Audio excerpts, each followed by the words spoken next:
নমস্কার বন্ধুরা, অর্পিতা স্পিরিচুয়াল চ্যানেলে আপনাদের সবাইকে স্বাগত। আশা করি আপনারা সবাই খুব ভালো আছেন।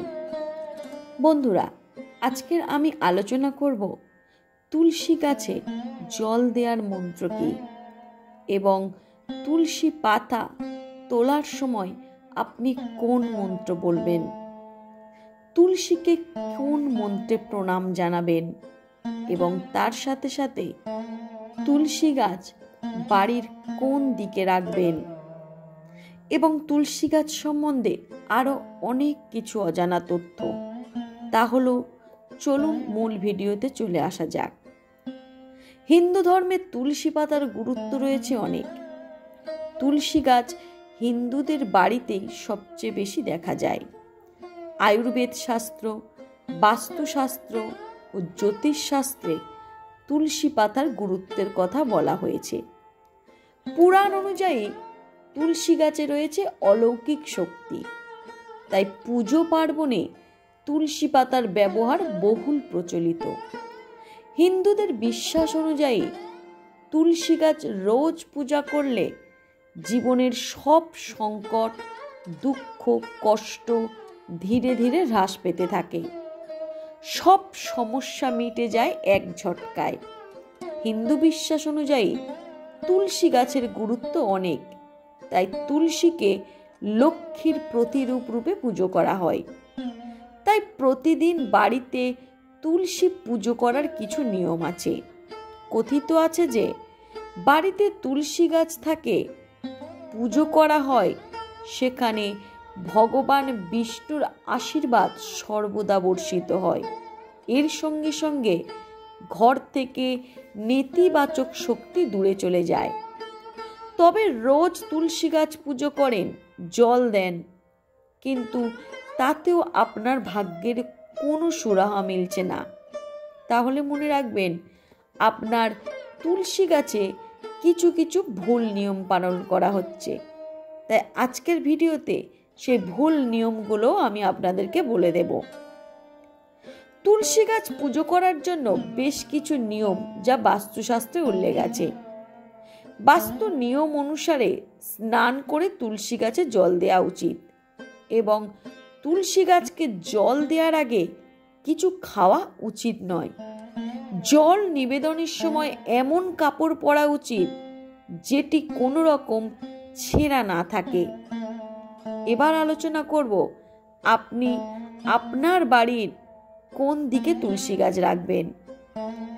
বাস্তুশাস্ত্র এবং পুরাণে বলছে তুলসী গাছ সবসময় পূর্ব দিকে লাগানো উচিত। এছাড়া উত্তর পূর্ব দিকে তুলসী গাছ রোপণ করতে পারেন।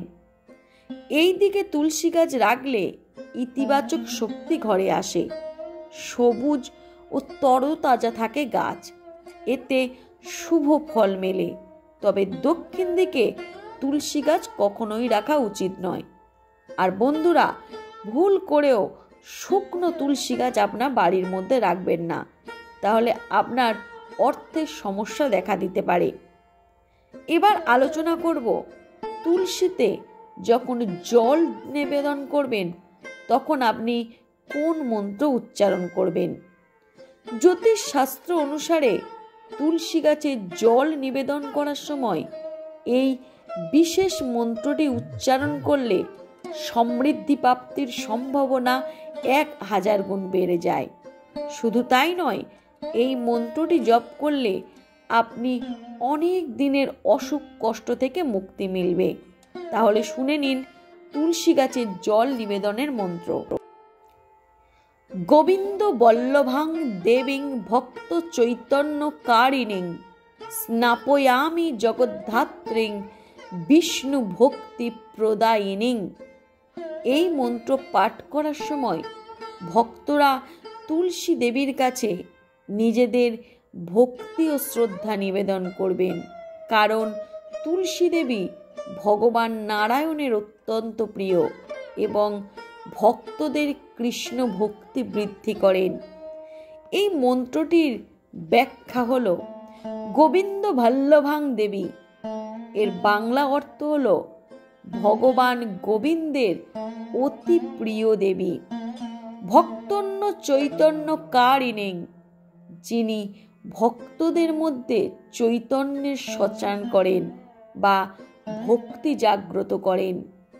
স্নাপয়ামি জগদ্ধাত্রী, আমি এই জগদ্ধাত্রী দেবীর স্নান করাচ্ছি।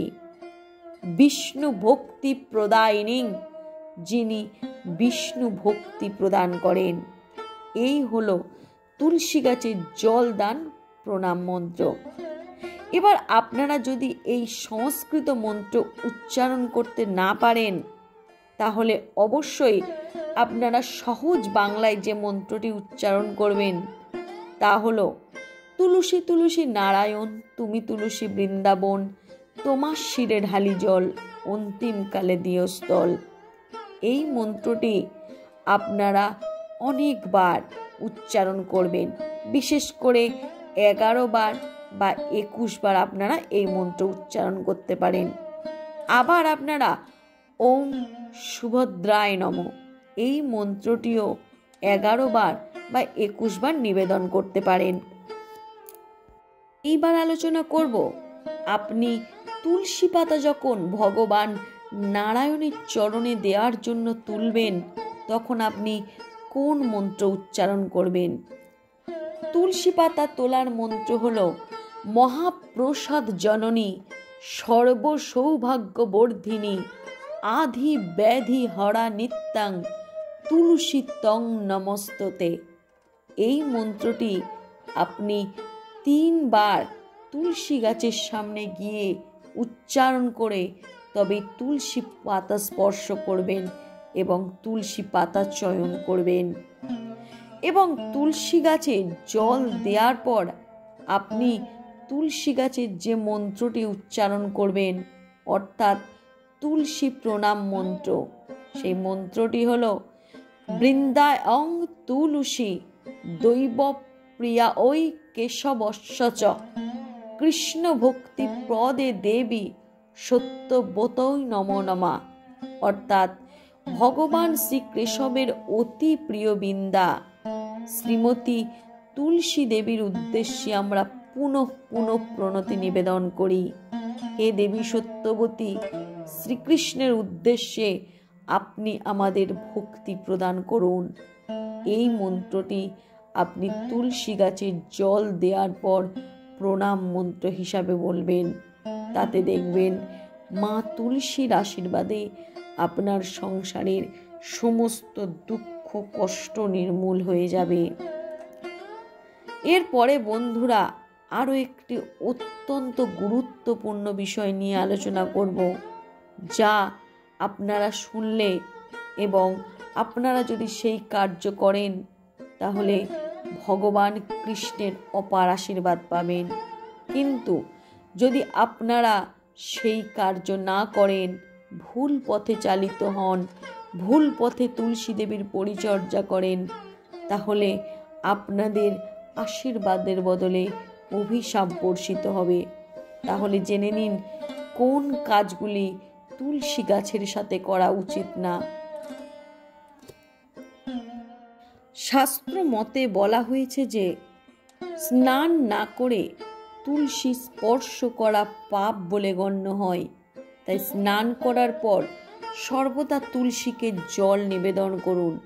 বিশ্বাস করা হয় তুলসীকে জল দেওয়ার আগে কিছু খাওয়া উচিত নয়।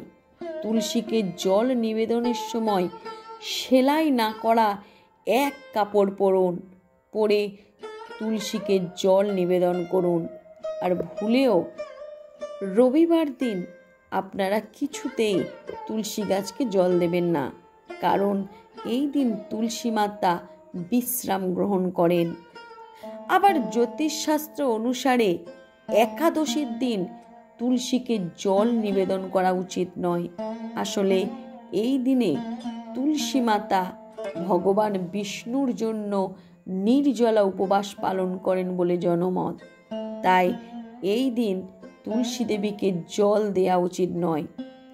তুলসীতে বেশি জল দেবেন না এবং সূর্যোদয়ের সময় তুলসীতে জল দেওয়া শুভ বলে মনে হয়।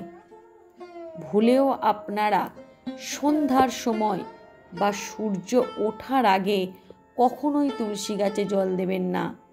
সূর্য ডোবার পরে তুলসী গাছে স্পর্শ করা মানে আপনার সংসারে অলক্ষ্মীর প্রবেশ ঘটতে পারে। তাই আপনারা ভুলেও সূর্য ডোবার পরে কখনোই তুলসী গাছ ছোবেন না। তো বন্ধুরা, আজকের আপনারা জানতে পারলেন যে তুলসী গাছের মন্ত্র কি, কোন মন্ত্রে আপনারা তুলসী গাছে জল নিবেদন করবেন এবং তুলসী গাছে কোন কোন দিকে সতর্ক থাকবেন যাতে আপনাদের তুলসী পরিচর্যার সময় কোনো ভুল না হয়। তাহলে বন্ধুরা, আমার এই ভিডিওটি কেমন লাগলো সেটা আপনারা কমেন্ট করে জানাবেন। আর যারা নতুন তারা সাবস্ক্রাইব করে আমার চ্যানেলের সাথে যুক্ত থাকবেন। আজকের ভিডিও এই পর্যন্ত। নমস্কার। জয় তুলসী মাতার জয়।